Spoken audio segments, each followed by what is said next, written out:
Sherlock Holmes, A Case of Identity. "My dear fellow," said Sherlock Holmes as we sat on either side of the fire in his lodgings at Baker Street, "life is infinitely stranger than anything which the mind of man could invent. We would not dare to conceive the things which are really mere commonplaces of existence.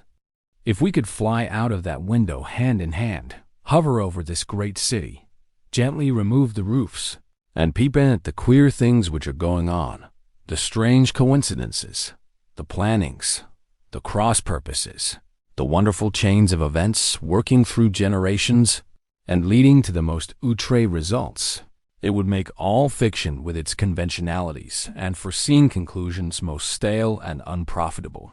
And yet I am not convinced of it," I answered. "The cases which come to light in the papers are, as a rule, bald enough and vulgar enough.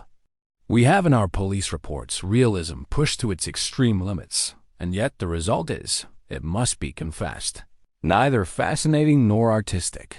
A certain selection and discretion must be used in producing a realistic effect," remarked Holmes.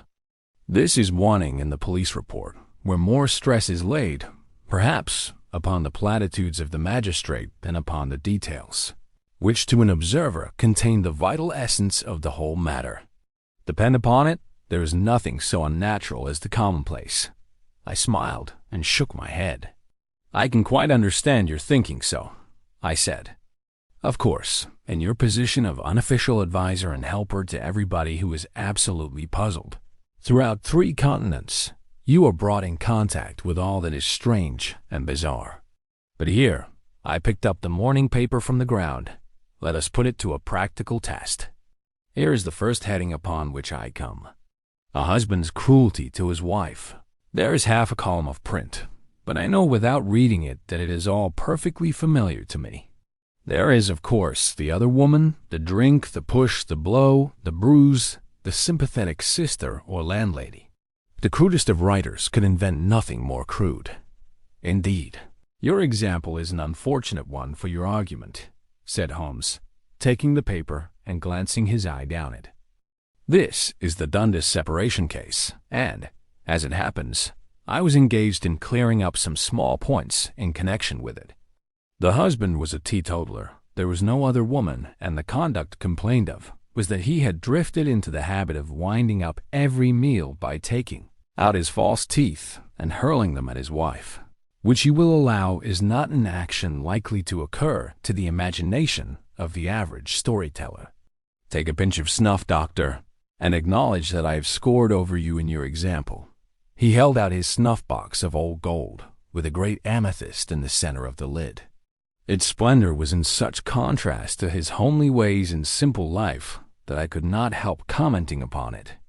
"Ah," said he, "I forgot that I had not seen you for some weeks.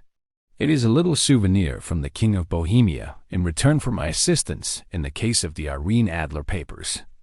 "And the ring?" I asked, glancing at a remarkable brilliant which sparkled upon his finger. "It was from the reigning family of Holland, though the manner in which I served them was of such delicacy that I cannot confide it even to you, who have been good enough to chronicle 1 or 2 of my little problems. And have you any on hand just now?" I asked with interest. "Some 10 or 12, but none which present any feature of interest. They are important, you understand, without being interesting. Indeed, I have found that it is usually in unimportant matters that there is a field for the observation, and for the quick analysis of cause and effect which gives the charm to an investigation. The larger crimes are apt to be the simpler, for the bigger the crime the more obvious, as a rule, is the motive. In these cases, save for one rather intricate matter which has been referred to me from Marseille, there is nothing which presents any features of interest. It is possible, however, that I may have something better before very many minutes are over, for this is one of my clients, or I am much mistaken." He had risen from his chair and was standing between the parted blinds, gazing down into the dull, neutral-tinted London street. Looking over his shoulder, I saw that on the pavement opposite there stood a large woman with a heavy fur boa round her neck and a large curling red feather in a broad-brimmed hat which was tilted in a coquettish Duchess of Devonshire fashion over her ear. From under this great panoply she peeped up in a nervous, hesitating fashion at our windows, while her body oscillated backward and forward, and her fingers fidgeted with her glove buttons. Suddenly, with a plunge, as of the swimmer who leaves the bank, she hurried across the road, and we heard the sharp clang of the bell. "I have seen those symptoms before," said Holmes, throwing his cigarette into the fire. "Oscillation upon the pavement always means an affaire de cour." She would like advice, but is not sure that the matter is not too delicate for communication. And yet even here we may discriminate. When a woman has been seriously wronged by a man, she no longer oscillates, and the usual symptom is a broken bell wire. Here we may take it that there is a love matter, but that the maiden is not so much angry as perplexed or grieved. But here she comes in person to resolve our doubts. As he spoke, there was a tap at the door, and the boy in buttons entered to announce Miss Mary Sutherland, while the lady herself loomed behind his small black figure, like a full-sailed merchantman behind a tiny pilot boat. Sherlock Holmes welcomed her with the easy courtesy for which he was remarkable, and having closed the door and bowed her into an armchair, he looked her over in the minute and yet abstracted fashion which was peculiar to him. "Do you not find," he said, "that with your short sight it is a little trying to do so much typewriting?" "I did at first," she answered, "but now I know where the letters are without looking." Then, suddenly realizing the full purport of his words, she gave a violent start and looked up, with fear and astonishment upon her broad, good-humored face. "You've heard about me, Mr. Holmes," she cried. "Else how could you know all that?" "Never mind," said Holmes, laughing. "It is my business to know things. Perhaps I have trained myself to see what others overlook. If not, why should you come to consult me?" "I came to you, sir, because I heard of you from Mrs. Etheridge, whose husband you found so easy when the police and everyone had given him up for dead." "Oh, Mr. Holmes, I wish you would do as much for me. I'm not rich, but still I have 100 a year in my own right, besides the little that I make by the machine, and I would give it all to know what has become of Mr. Hosmer Angel. Why did you come away to consult me in such a hurry?" asked Sherlock Holmes with his fingertips together and his eyes to the ceiling. Again, a startled look came over the somewhat vacuous face of Miss Mary Sutherland. "Yes, I did bang out of the house," she said, "for it made me angry to see the easy way in which Mr. Windybank, that is, my father, took it all. He would not go to the police, and he would not go to you. And so at last, as he would do nothing, and kept on saying that there was no harm, done it made me mad, and I just on with my things and came right away to you." "Your father," said Holmes. "Your stepfather, surely, since the name is different." "Yes, my stepfather. I call him father, though it sounds funny too, for he is only 5 years and 2 months older than myself." "And your mother is alive?" "Oh, yes, mother is alive and well. I wasn't best pleased, Mr. Holmes, when she married again so soon after father's death, and a man who was nearly 15 years younger than herself. Father was a plumber in the Tottenham Court Road, and he left a tidy business behind him, which mother carried on with Mr. Hardy, the foreman. But when Mr. Windybank came, he made her sell the business for. He was very superior, being a traveler in wines. They got £4,700 for the goodwill and interest, which wasn't near as much as father could have got if he had been alive. I had expected to see Sherlock Holmes impatient under this rambling and inconsequential narrative, but on the contrary, he had listened with the greatest concentration of attention. "Your own little income," he asked, "does it come out of the business?" "Oh, no, sir. It is quite separate and was left me by my Uncle Ned in Auckland. It is in New Zealand stock, paying 41.5%. £2,500 was the amount, but I can only touch the interest." "You interest me extremely," said Holmes. "And since you draw so large a sum as 100 a year, with what you earn into the bargain, you no doubt travel a little and indulge yourself in every way." At last, when nothing else would do, he went off to France upon the business of the firm, but we went, mother and I, with Mr. Hardy, who used to be our foreman, and it was there I met Mr. Hosmer Angel. I suppose, said Holmes, that when Mr. Windibank came back from France, he was very annoyed at your having gone to the ball. Oh, well, he was very good about it. He laughed, I remember, and shrugged his shoulders, and said there was no use denying anything to a woman, for she would have her way. I see. Then at the gasfitter's ball you met, as I understand, a gentleman called Mr. Hosmer Angel. Yes, sir. I met him that night, and he called next day to ask if we had got home all safe, and after that we met him, that is to say, Mr. Holmes. I met him twice for walks, but after that father came back again, and Mr. Hosmer Angel could not come to the house any more. No? Well, father didn't like anything of the sort. He wouldn't have any visitors if he could help it, and he used to say that a woman should be happy in her own family circle.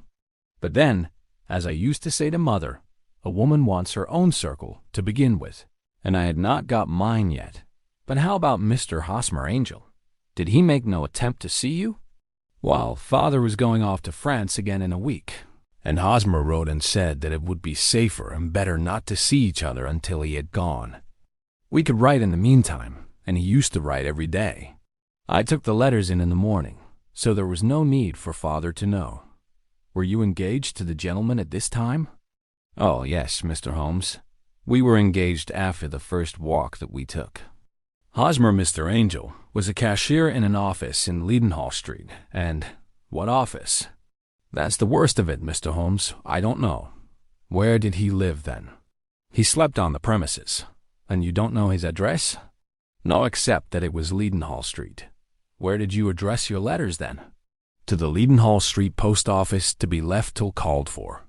He said that if they were sent to the office, he would be chaffed by all the other clerks about having letters from a lady. So I offered to typewrite them, like he did his, but he wouldn't have that, for he said that when I wrote them they seemed to come from me. But when they were typewritten, he always felt that the machine had come between us.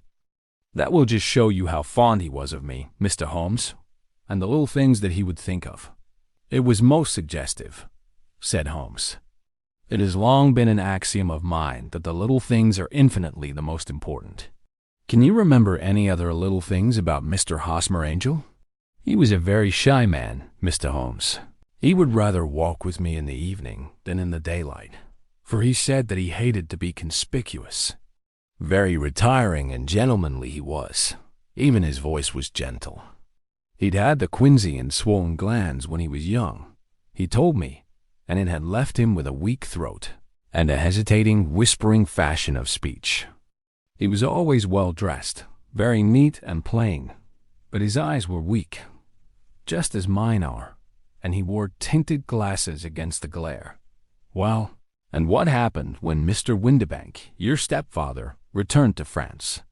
Mr. Hosmer Angel came to the house again and proposed that we should marry before father came back.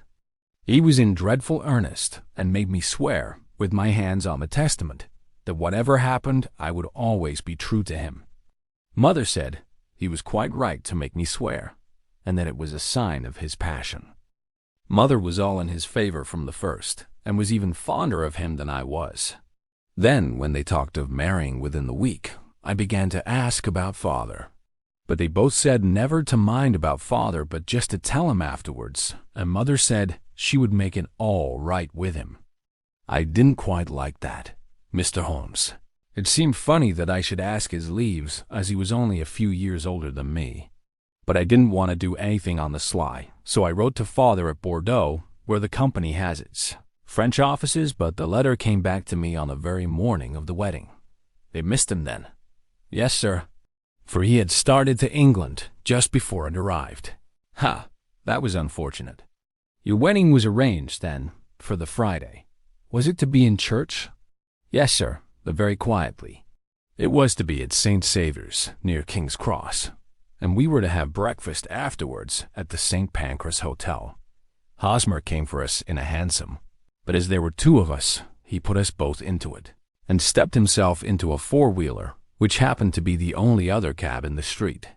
We got to the church first, and when the four-wheeler drove up, we waited for him to step out, but he never did, and when the cabman got down from the box and looked, there was no one there.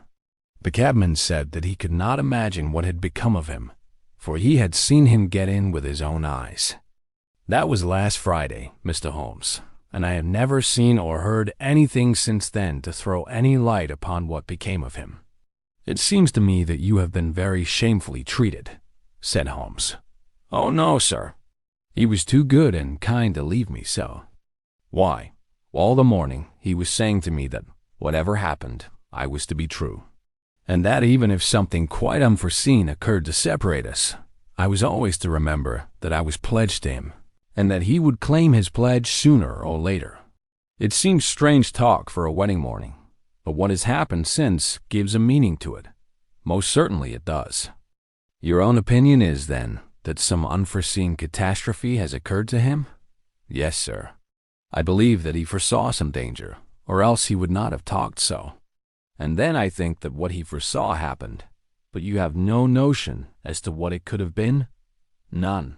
One more question. How did your mother take the matter? She was angry, and said that I was never to speak of the matter again. And your father? Did you tell him? Yes, and he seemed to think with me that something had happened, and that I should hear of Hosmer again. As he said, what interest could anyone have in bringing me to the doors of the church, and then leaving me? Now, if he had borrowed my money, or if he had married me and got my money settled on him, there might be some reason. But Hosmer was very independent about money, and never would look at a shilling of mine. And yet, what could have happened? And why could he not write? Oh, it drives me half mad to think of it, and I can't sleep a wink at night. She pulled a little handkerchief out of her muff and began to sob heavily into it. I shall glance into the case for you, said Holmes, rising, and I have no doubt that we shall reach some definite result. Let the weight of the matter rest upon me now, and do not let your mind dwell upon it further. Above all, try to let Mr. Hosmer Angel vanish from your memory, as he has done from your life. Then, you don't think I'll see him again? I fear not. Then what has happened to him? You will leave that question in my hands. I should like an accurate description of him and any letters of his which you can spare. I advertised for him in last Saturday's Chronicle, said she. Here's the slip, and here are 4 letters from him. Thank you. And your address? No. 31 Lion Place, Camberwell. Mr. Angel's address you never had, I understand. Where is your father's place of business? He travels for Westhouse and Marbank, the great claret importers of Fenchurch Street. Thank you. You have made your statement very clearly. You will leave the papers here, and remember the advice which I have given you. Let the whole incident be a sealed book, and do not allow it to affect your life. You are very kind, Mr. Holmes, but I cannot do that. I shall be true to Hosmer. He shall find me ready when he comes back. For all the preposterous hat and the vacuous face, there was something noble in the simple faith of our visitor which compelled our respect. She laid her little bundle of papers upon the table and went her way, with a promise to come again whenever she might be summoned. Sherlock Holmes sat silent for a few minutes with his fingertips still pressed together, his legs stretched out in front of him, and his gaze directed upward to the ceiling. Then he took down from the rack the old and oily clay pipe, which was to him as a counselor, and, having lit it, he leaned back in his chair, with the thick blue cloud wreaths spinning up from him, and a look of The Red-Headed League languor in his is face. dissolved. Quite an interesting October 9th, study, 1890. that maiden, he observed. I found her more interesting than her little problem, which, by the way, is rather a trite one. You will find parallel cases, if you consult my index, in Andover in '77, and there was something of the sort at The Hague last year. Old as is the idea, however, there were 1 or 2 details which were new to me, but the maiden herself was most instructive. You appeared to read a good deal upon her, which was quite invisible to me, I remarked. Not invisible, but unnoticed, Watson. You did not know where to look, and so you missed all that was important. I can never bring you to realize the importance of sleeves, the suggestiveness of thumbnails, or the great issues that may hang from a bootlace. Now, what do you gather from that woman's appearance? Describe it. while she had a slate-colored, broad-brimmed straw hat with a feather of a brickish red. Her jacket was black, with black beads sewn upon it, and a fringe of little black jet ornaments. Her dress was brown, rather darker than coffee color, with a little purple plush at the neck and sleeves. Her gloves were grayish and were worn through at the right forefinger. Her boots I didn't observe. She had small, round, hanging gold earrings, and a general air of being fairly well-to-do in a vulgar, comfortable, easy-going way. Sherlock Holmes clapped his hands softly together and chuckled. "'Pon my word, Watson, you are coming along wonderfully. You have really done very well indeed. It is true that you have missed everything of importance, but you have hit upon the method, and you have a quick eye for color. Never trust the general impressions, my boy, but concentrate yourself upon details. My first glance is always at a woman's sleeve. In a man, it is perhaps better first to take the knee of the trouser. As you observe, this woman had plush upon her sleeves, which is a most useful material for showing traces. The double line a little above the wrist, where the typewriter presses against the table, was beautifully defined. The sewing machine of the hand type leaves a similar mark, but only on the left arm, and on the side of it farthest from the thumb, instead of being right across the broadest part, as this was. I then glanced at her face, and observing the dint of a pince-nez at either side of her nose, I ventured a remark upon short sight and typewriting, which seemed to surprise her. It surprised me, but surely it was obvious. I was then much surprised and interested on glancing down to observe that, though the boots which she was wearing were not unlike each other, they were really odd ones, the one having a slightly decorated toe cap, and the other a plain one. One was buttoned only in the 2 lower buttons out of 5, and the other at the 1st, 3rd, and 5th. Now, when you see that a young lady, otherwise neatly dressed, has come away from home with odd boots, half-buttoned, it is no great deduction to say that she came away in a hurry. And what else? I asked, keenly interested, as I always was, by my friend's incisive reasoning. I noted, in passing, that she had written a note before leaving home but after being fully dressed. You observed that her right glove was torn at the forefinger, but you did not apparently see that both glove and finger were stained with violet ink. She had written in a hurry and dipped her pen too deep. It must have been this morning, or the mark would not remain clear upon the finger. All this is amusing, though rather elementary, but I must go back to business, Watson. Would you mind reading me the advertised description of Mr. Hosmer Angel? I held the little printed slip to the light. Missing, it said, on the morning of the 14th, a gentleman named Hosmer Angel, about 5 ft, 7 in height, strongly built, sallow complexion, black hair, a little bald in the center, bushy, black side whiskers, and mustache, tinted glasses, slight infirmity of speech. Was dressed, when last seen, in black frock coat faced with silk, black waistcoat, gold Albert chain, and gray Harris tweed trousers, with brown gaiters over elastic-sided boots. Known to have been employed in an office in Leadenhall Street.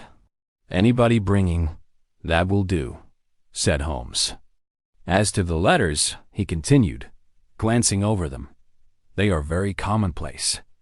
Absolutely no clue in them to Mr. Angel, save that he quotes Balzac once. There is one remarkable point, however, which will no doubt strike you. They are typewritten, I remarked. Not only that, but the signature is typewritten. Look at the neat little Hosmer Angel at the bottom. There is a date, you see, but no superscription except Leadenhall Street, which is rather vague. The point about the signature is very suggestive, in fact. We may call it conclusive. Of what? My dear fellow, is it possible you do not see how strongly it bears upon the case? I cannot say that I do, unless it were that he wished to be able to deny his signature if an action for breach of promise were instituted. No, that was not the point. However, I shall write 2 letters, which should settle the matter. One is to a firm in the city. The other is to the young lady's stepfather, Mr. Windibank. asking him whether he could meet us here at 6 o'clock tomorrow evening. It is just as well that we should do business with the male relatives. And now, Doctor, we can do nothing until the answers to those letters come, so we may put our little problem upon the shelf for the interim. I had so many reasons to believe in my friend's subtle powers of reasoning and extraordinary energy in action that I felt that he must have some solid grounds for the assured and easy demeanor with which he treated the singular mystery which he had been called upon to fathom. Once only had I known him to fail in the case of the King of Bohemia and of the Irene Adler photograph. But when I look back to the weird business of the sign of 4 and the extraordinary circumstances connected with the study in scarlet, I felt that it would be a strange tangle indeed which he could not unravel. I left him then still puffing at his black clay pipe, with the conviction that when I came again on the next evening, I would find that he held in his hands all the clues which would lead up to the identity of the disappearing bridegroom of Miss Mary Sutherland. A professional case of great gravity was engaging my own attention at the time, and the whole of next day I was busy at the bedside of the sufferer. It was not until close upon 6 o'clock that I found myself free and was able to spring into a hansom and drive to Baker Street, half afraid that I might be too late to assist at the denouement of the little mystery. I found Sherlock Holmes alone, however, half asleep, with his long, thin form curled up in the recesses of his armchair. A formidable array of bottles and test tubes, with the pungent, cleanly smell of hydrochloric acid, told me that he had spent his day in the chemical work which was so dear to him. "Well, have you solved it?" I asked as I entered. "Yes, it was the bisulfate of baryta." No, the mystery," I cried. "Oh, that. I thought of the salt that I have been working upon." There was never any mystery in the matter, though, as I said yesterday, some of the details are of interest. The only drawback is that there is no law, I fear, that can touch the scoundrel. Who was he, then, and what was his object in deserting Miss Sutherland? The question was hardly out of my mouth, and Holmes had not yet opened his lips to reply when we heard a heavy footfall in the passage and a tap at the door. "This is the girl's stepfather, Mr. James Windibank," said Holmes. "He has written to me to say that he would be here at 6. Come in." The man who entered was a sturdy, middle-sized fellow, some 30 years of age, clean-shaven, and sallow-skinned, with a bland, insinuating manner and a pair of wonderfully sharp and penetrating gray eyes. He shot a questioning glance at each of us, placed his shiny top hat upon the sideboard, and with a slight bow sidled down into the nearest chair. "Good evening, Mr. James Windibank," said Holmes. "I think that this typewritten letter is from you, in which you made an appointment with me for 6 o'clock. "Yes, sir. I am afraid that I am a little late, but I am not quite my own master, you know. I am sorry that Miss Sutherland has troubled you about this little matter, for I think it is far better not to wash linen of the sort in public. It was quite against my wishes that she came, but she is a very excitable, impulsive girl, as you may have noticed, and she is not easily controlled when she has made up her mind on a point. Of course, I did not mind you so much, as you are not connected with the official police, but it is not pleasant to have a family misfortune like this noised abroad. Besides, it is a useless expense, for how could you possibly find this Hosmer Angel? On the contrary," said Holmes quietly, "I have every reason to believe that I will succeed in discovering Mr. Hosmer Angel." Mr. Windibank gave a violent start and dropped his gloves. "I am delighted to hear it," he said. "It is a curious thing," remarked Holmes, "that a typewriter has really quite as much individuality as a man's handwriting. Unless they are quite new, no two of them write exactly alike.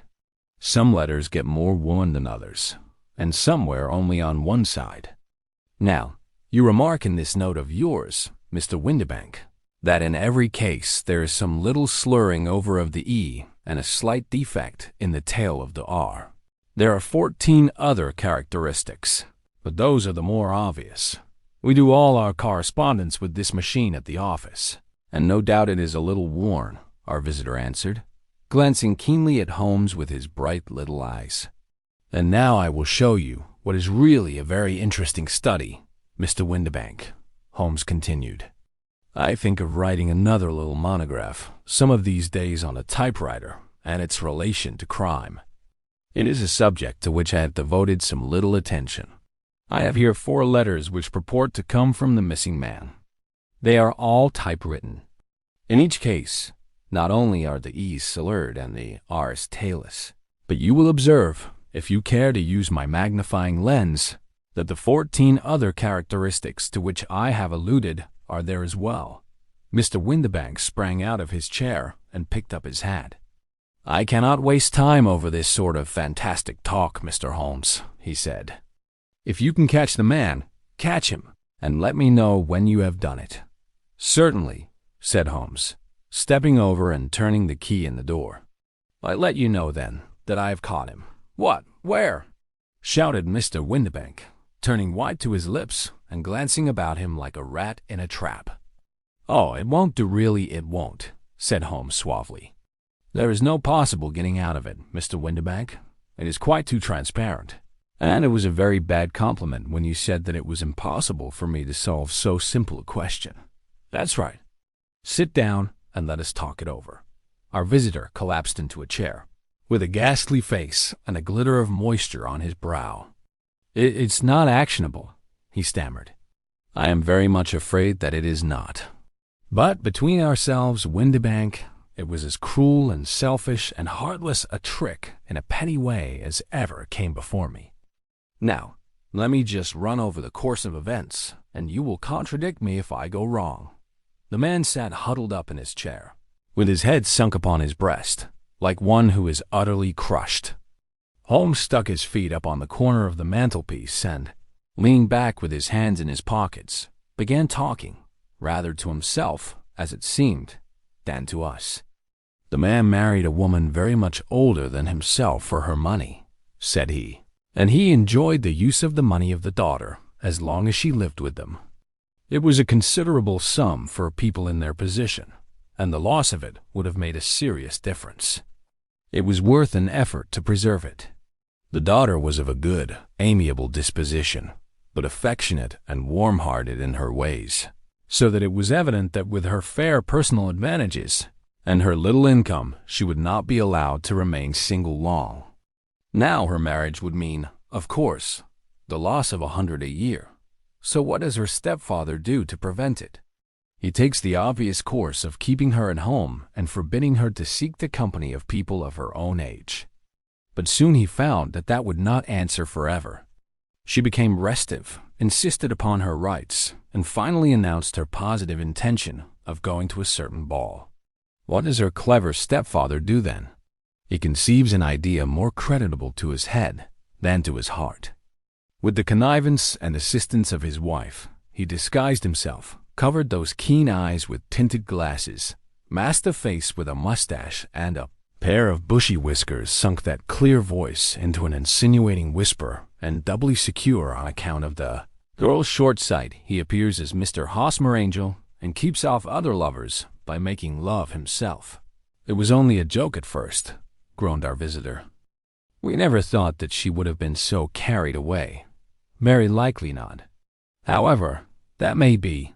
The young lady was very decidedly carried away, and, having quite made up her mind that her stepfather was in France, the suspicion of treachery never for an instant entered her mind. She was flattered by the gentleman's attentions, and the effect was increased by the loudly expressed admiration of her mother. Then Mr. Angel began to call, for it was obvious that the matter should be pushed as far as it would go if a real effect were to be produced. There were meetings and an engagement, which would finally secure the girl's affections from turning towards anyone else. But the deception could not be kept up forever. These pretended journeys to France were rather cumbrous. The thing to do was clearly to bring the business to an end in such a dramatic manner that it would leave a permanent impression upon the young lady's mind and prevent her from looking upon any other suitor for some time to come. Hence those vows of fidelity exacted upon a testament, and hence also the allusions to a possibility of something happening on the very morning of the wedding. James Windibank wished Miss Sutherland to be so bound to Hosmer Angel, and so uncertain as to his fate, that for 10 years to come, at any rate, she would not listen to another man. As far as the church door he brought her, and then, as he could go no farther, he conveniently vanished away by the old trick of stepping in at one door of a four-wheeler and out at the other. I think that was the chain of events, Mr. Windibank. Our visitor had recovered something of his assurance while Holmes had been talking, and he rose from his chair, now with a cold sneer upon his pale face. "It may be so, or it may not, Mr. Holmes," said he. "But if you are so very sharp, you ought to be sharp enough to know that it is you who are breaking the law now and not me. I have done nothing actionable from the first, but as long as you keep that door locked, you lay yourself open to an action for assault and illegal constraint. The law cannot, as you say, touch you," said Holmes, unlocking and throwing open the door. "Yet there never was a man who deserved punishment more. If the young lady has a brother or friend, he ought to lay a whip across your shoulders. By Jove," he continued, flushing up at the sight of the bitter sneer upon the man's face, "it is not part of my duties to my client. But here's a hunting crop handy, and I think I shall just treat myself to—" He took 2 swift steps to the whip, but before he could grasp it, there was a wild clatter of steps upon the stairs. The heavy hall door banged, and from the window we could see Mr. James Windibank running at the top of his speed down the road. "There's a cold-blooded scoundrel," said Holmes, laughing, as he threw himself down into his chair once more. "That fellow will rise from crime to crime until he does something very bad and ends on a gallows. The case has, in some respects, been not entirely devoid of interest. I cannot now entirely see all the steps of your reasoning," I remarked. "Well, of course, it was obvious from the first that this Mr. Hosmer Angel must have some strong object for his curious conduct. And it was equally clear that the only man who really profited by the incident, as far as we could see, was the stepfather. Then the fact that the 2 men were never together, but that the one always appeared when the other was away, was suggestive. So were the tinted spectacles and the curious voice, which both hinted at a disguise, as did the bushy whiskers. My suspicions were all confirmed by his peculiar action in typewriting his signature, which, of course, inferred that his handwriting was so familiar to her that she would recognize even the smallest sample of it. You see, all these isolated facts, together with many minor ones, all pointed in the same direction. And how did you verify them? Having once spotted my man, it was easy to get corroboration. I knew the firm for which this man worked. Having taken the printed description, I eliminated everything from it which could be the result of a disguise. The whiskers, the glasses, the voice, and I sent it to the firm with a request that they would inform me whether it answered to the description of any of their travelers. I had already noticed the peculiarities of the typewriter, and I wrote to the man himself at his business address asking him if he would come here. As I expected, his reply was typewritten and revealed the same trivial but characteristic defects. The same post brought me a letter from Westhouse and Marbank of Fenchurch Street to say that the description tallied in every respect with that of their employee, James Windibank, Voila Tout. And Miss Sutherland?